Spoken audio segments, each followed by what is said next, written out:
Hey, it's Abbi Berta. I just wanted to do a really quick tutorial on how to do those really cool sliding knot bracelets and necklaces.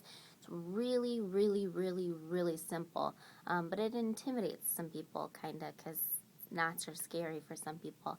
But this is probably the easiest thing that you will see on my blog. So let's go. So the size of your stringing material is really going to depend on the project that you're working with. I'm just going to show you how to do a bracelet right now. So I've got about an 18-inch piece. So I'm just going to figure out my beaded section and string that to the middle of my cord. I just have these cute little 3 bumpy beads here. So I'm just going to string those to the middle just to get an idea of where I'm going to tie my knots to secure them in place. So I've got them in the middle here, and so I'm going to tie an overhand knot on each side. So I'm just going to make a loop. Whoops, gotta center it. I'm going to make a loop just like that, and then pass my tail end through that loop, and that's going to make the overhand knot. So it kind of looks like a pretzel. I'm going to tighten it. I'm going to do the same thing to the other end. So I'm going to grab directly on top of the beads and make the loop and bring the tail end through. So my beaded section should be in the middle if I measured okay, so I'm about in the middle. So what I'm going to do now is make sure my knots are nice and tight, and so I'm just going to kind of pull on them a little bit. And if they're square beads like these, you want to have a little bit of play so it can flex around your wrist, but otherwise just kind of hold it on your wrist and see about the tension that you'd like. So what you're going to do then is take the one side and just loop it in front of the cord that's on the other side, and then bring it back around and make a loop again, so we've kind of got the fish symbol, and then we're going to take the tail end of the cord that we've brought around and pass it back through the loop.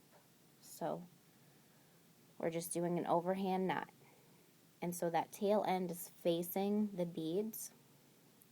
So we're going to do the same thing to the other side. So really what I do is I just turn it around and do the exact same thing. So I've made my loop around just like that, and I'm going to bring the tail end to the other side.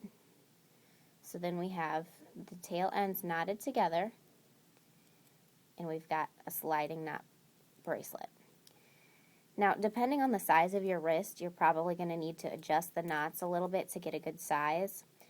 So what I normally do is just make sure that they're even, which they are. Slide it on my wrist and set my wrist down and just kind of pull on it. And what I really like to do is just kind of have my knots all the way up towards the center. So I'm a little off on my sides here, but it's not really going to make that much of a difference. So really all that I need to do is just kind of loosen my knots and adjust my tension.